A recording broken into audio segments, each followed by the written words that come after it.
안녕하세요. 우리가 자주 사용하는 단어들 사이에서 스트레스를 빼놓을 수가 없습니다. 라틴어로 스트레스는 팽팽하게 조인다는 말입니다. 혹자는 스트레스를 조용한 살인자라고 할 정도로 우리 삶에 있어 건강한 의미로 다가오지는 않는 것 같습니다. 스트레스에 대한 연구는 너무나도 많이 진행되었습니다. 특히 질병에서 차지하는 비율은 해를 거듭할수록 높아만 가고 있는데요. 1930년대는 30%에서 또 1990년대는 90% 이상 증가하는 추세에 있다고 합니다. 분명한 것은 스트레스로 인해서 우리의 건강한 이성적 생각과 판단을 흐릴 수 있다는 예상을 하게 됩니다. 최근 코로나로 인해서 재택근무와 또 거점근무와 같은 일상적인 새로운 형태로 자리 잡고 있습니다. 처음 원격 근무를 도입할 때는 출퇴근에서 오는 부담감이나 또 피로감을 덜 수 있고 또 처리할 업무에 혼자서 조용히 집중할 수 있다는 기대감이 컸었습니다. 그러나 일부 재택근무로 인한 단점으로 또 스트레스와 불안감 등 정신 건강과 관련된 요소로 33%가 차지한다는 연구도 발표되고 있다고 하네요. 자, 그렇다면 우리가 원치 않는 스트레스가 왜 생길까요? 대부분 나를 중심으로 얽혀 있는 관계에서 비롯된다라고 봅니다. 우리는 끊임없는 관계를 통해서 상호 관계가 이제 형성이 되게 되는데요. 이 과정에서 일어나는 부자연스러운 신체 반응이라고도 할 수가 있겠죠. 자, 그렇다면 스트레스가 발생되는 이유를 크게 두 가지를 한번 꼽아보도록 하겠습니다. 자, 첫째는 인간은 나 혼자만이 살 수가 없기 때문에 어떤 공동체 공간을 품어야 한다는 그런 부담감이 있습니다. 어떤 시기든 관계를 이루어 살기 때문에 스트레스가 없는 환경에서 살기는 현실적으로 어렵다는 것을 알 수가 있죠. 따라서 스트레스가 있는 환경을 적극적으로 대처하여 긍정적인 방향으로 바꾸든지 또 스트레스에 노출되는 지수를 낮추려는 노력을 해야 할 것입니다. 자, 둘째는 우리가 눈으로 보고 생각하는 대상이 불편함으로 다가올 때 시작됩니다. 우리가 감각적으로 사물과 현상을 어떻게 보느냐가 이성적 판단에 영향을 미치게 되는데요. 따라서 내가 갖고 있는 생각에 대한 프레임이 가장 중요하겠죠.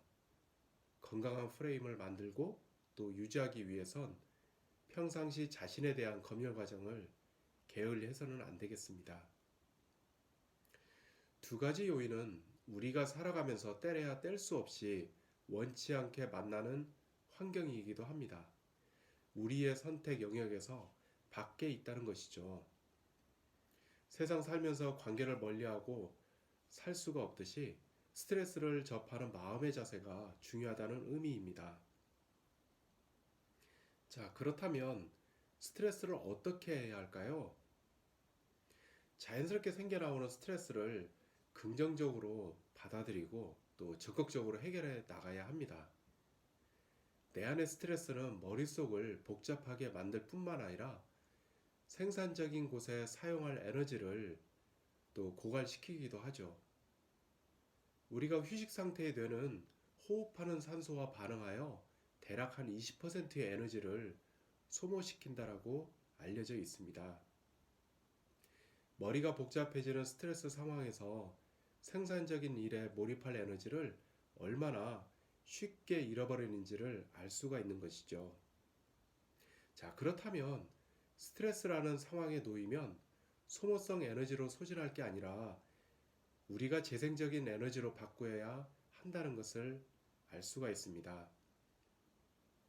오랜 우주의 공간에서 인간은 뛰어난 생존 본능의 그런 특성을 가지고 있고 또 생존 능력을 보여왔듯이 다양한 환경을 극복하고 또 적응하는 힘을 갖고 있습니다. 스트레스라는 상황에 놓이면 생존 보호 본능이 작용을 해서 상황을 극복하거나 또 탈출을 위한 힘을 갖기도 하죠. 자, 그렇다면 한치 앞을 내다볼 수 없는 이런 변화무쌍한 환경에서 어떻게 스트레스를 줄일 수 있을까요? 제가 몇 가지 한번 개인적인 입장에서 제안해 보기로 하겠습니다. 자, 첫째는 스트레스를 이겨낼 나만의 방법을 만들어 보면 좋겠습니다. 스트레스의 주범은 일상적으로 접하는 일들이죠. 일반적으로 내 선택과 결정에서 멀어지는 단순 반복적인 일들이 스트레스로 작용을 합니다. 그렇다면 일상에서 겪는 일들을 생각해 보며 우리가 한번 정리를 해볼 필요가 있다는 것이죠. 내가 겪는 일들 가운데서 긍정적인 방향에서 의미를 찾아야 합니다. 제가 추천하는 방법으로 다양한 장르의 독서를 하고 또 걷기를 통해서 명상을 해보면 어떨까 합니다. 이를 통해 스트레스를 접하는 해석 능력이 달라지게 되는 장점이 있죠. 자신의 정서를 불안하게 만드는 스트레스나 또 불안감을 에너지로 전환시켜주는 체인저로 전환한다면 몰입할 에너지로 재생산되게 되는 것입니다. 자, 둘째는 스트레스라는 파도에 맞서서 한번 즐겨보면 어떨까요? 스트레스는 내 스스로 할 수 있는 영역을 좁히는 그런 역할을 하게 됩니다. 우리가 적극적으로 대처할 수 있는 마인드셋이 부족하거나 또 학습을 통해서 자신의 생각을 정리하지 못할 경우 구렁텅이로 빠져드는 자신을 보게 됩니다. 이런 순간이 쌓이면 쌓일수록 자신이 부족해지고 또 매사 부정적 편견으로 세상을 바라다보기 때문에 감사를 잊어버리고 또 색깔의 프레임으로 바라다보게 됩니다. 낮아진 자존감은 주변에 대한 불만으로 표출되기도 하는데요. 이는 내 스스로 주변 환경을 어떻게 임해야 할지 훈련되지 못한 탓이라고 생각이 됩니다. 우리는 스트레스라는 고정관념에서 벗어나 관점을 다르게 디자인할 필요성이 있는 것이죠. 흔히 적절한 긴장감 내지 스트레스는 자신에게 동기를 부여하기 때문에 또 필요하다는 말을 우리는 들어왔습니다. 그러나 이런 말은 쉽게 들리기도 하죠. 그러나 그 이면에는 부단한 노력과 또 평상시 훈련을 통해서 우리가 정리하는 습관이 밑바탕에 깔려야 한다는 것입니다. 우리는 어떤 상황에 맞닥뜨린다 하더라도 회복할 기제를 지니도록 해야 할 것입니다. 스트레스를 받은 후 또 느꼈던 감정들이 바탕이 되어 또 교훈을 얻고 새로운 의미를 쌓아가도록 훈련되어야 할 것입니다. 자, 셋째는 솔직한 에고를 찾고 자신을 아끼라는 것입니다. 에고는 나를 움직이고 또 지탱하는 힘입니다. 생각을 하고 또 행동하는 데 있어 지배하는 힘을 갖습니다. 사람은 갈바람에도 쉽게 흔들리는 연약함을 갖고 있고 또 어떤 풍랑에도 흔들리지 않는 견고한 중심을 갖기도 합니다. 환경에 무디게 건강하고 또 균형 잡힌 생각을 갖도록 하기 위해 자아를 정확히 인식할 필요가 있습니다. 에고라는 적이라는 책이 있습니다. 거기에 그리스어로 에위테미아라는 그 단어가 있는데요. 이 뜻은 마음의 평정에 대해서 이야기를 하고 있습니다. 이는 자기가 가는 길에 대한 인식이며 또 그 길에 끼어드는 모든 방해물들을 신경 쓰지 않고 오로지 자기에만 집중하는 그런 상태를 말한다고 하네요. 자, 그렇다면 우리 안에 자리 잡고 있는 에고의 상태에 따라서 조직에서 반응의 정도를 또 가늠해 볼 수 있다라고 할 수가 있습니다. 자, 어떠신가요? 우리에게 같은 상황이 주어진다고 하더라도 또 어떤 사람은 또 한 사람이라 할지라도 또 상황에 따라서 긍정적이거나 또 부정적으로 반응을 하죠.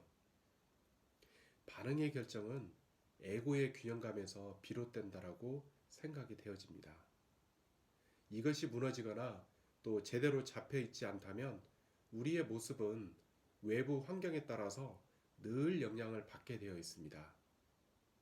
자, 균형된 자아를 갖기 위해 필요한 것은 스스로 또한 겸손해지는 것이라고 할 수가 있습니다. 에고노믹스라는 책에 적힌 그 겸손은 자신의 욕구로 인해서 개방적인 대화와 또 활기찬 논쟁을 방해하지 않도록 돕는 것이라고 하였습니다. 따라서 겸손은 우리가 어떤 공동체에서 발전적인 방향으로 생각을 모으는 과정이라고 할 수가 있겠죠. 주자라는 철학자는 공자의 사상을 극기복례라는 단어로 함축을 하였습니다. 개별적인 존재인 내가 집단화된 공통의 가치관으로 들어가야 한다고 말하였죠. 자신을 보편적 인형과 또 일치시켜야 한다는 것입니다. 이는 대중 속의 고독을 벗어나려는 태도에서 비롯된다라고 봐야 하겠죠. 자, 마지막 네 번째는 늘 감사하는 습관을 갖자입니다. 스트레스에 놓이는 상황을 과연 반길 사람이 있을까요? 아마도 아무도 없을 것입니다. 스트레스는 나에게 익숙하지 않은 경험과 또 불편함을 주지만 살아가는 데 있어 삶의 교훈을 주기에 충분합니다. 스트레스 하면 부정적 의미로 단순화시켜서 회피하려는 경향이 우리 내면에는 자리 잡지만 나를 훈련시키고 또 매 순간 대하는 자세에 무게감 내지 또 진실성을 더한다는 긍정적인 효과를 우리는 생각을 해야 할 것입니다. 스트레스의 유익으로 몰입도를 높이거나 또 도전에 대한 열망을 타오르게 하기도 합니다. 스트레스를 우리가 잘만 활용한다면 자신을 보호할 기제를 만들 수도 있다는 말입니다. 적절한 아드레날린이 분비되면 긴장감도 유지되고 더 나은 효과를 발휘하게 됩니다. 따라서 나에게 가져다 줄 유익을 생각해 보면 너무나도 감사한 이유를 찾을 수가 있다는 것이죠. 하루가 다르게 쏟아져 나오는 정보와 또 외부 변화는 정신적으로 너무나도 혼란스럽게 만들 뿐만 아니라 우리가 가야 할 방향조차 혼란스러운 덫으로 빠져들게 하기도 합니다. 그럼에도 불구하고 내 통제 능력 밖의 일에 몰입되어 있다면 스스로 얻어낼 게 우리에겐 없습니다. 보다 더 냉철하게 자신을 들여다보아야 할 것입니다. 이를 통해서 스트레스를 적절히 즐기면서 나의 그릇을 키우는 높은 자존감으로 승화시켜야 하겠죠. 자, 18세기 영국 경험주의 철학자인 데이비드 휴미 처음으로 자존감에 대해서도 이야기를 했었는데요. 자기 자신에 대한 긍정적이거나 또 부정적 평가에 대해서 스스로 느끼는 감정이라고 정의를 한 바 있습니다. 우리에게 자존감이 높으면 높을수록 주변 상황에 휘둘리지 않고 또 자신을 발전시키기 위해 노력하고 또 자신과 또 세상 사이에서 관계를 더 나은 방향으로 발전시키려는 내재적인 동기를 크게 갖게 되리라 감히 말하고 싶습니다. 저는 앞에서 스트레스가 왜 생기는지 또 그 스트레스를 바라다 보면서 사람에 따라서 또 긍정적으로 또 부정적으로 반응을 하게 되는데 우리 스스로의 내면을 지키기 위해서는 그런 부분들을 긍정적으로 몰아갈 필요가 있습니다. 그러기 위해서는 스스로가 절제되어지고 스스로가 스트레스가 왜 생기는지에 대한 원인을 잘 찾아보고 정리하고 또 그거를 다시는 발생하지 않도록 나에게 가져왔던 교훈이 무엇이는지를 정리하는 그런 부분들이 가장 중요하다고 저는 생각을 합니다.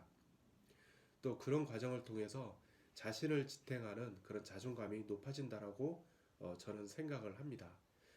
여러분, 제가 딱딱하게 스트레스에 대해서 이야기를 하였지만 여러분들이 가지고 있는 여러 가지 또 생각들이 있을 것 같습니다.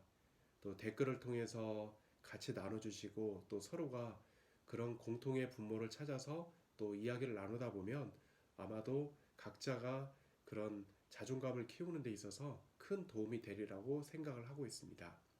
감사드립니다. 이 영상을 보시고 좋으셨다면 구독과 알람 설정을 부탁드립니다. 지금까지 휴먼 엔지니어였습니다. 감사합니다.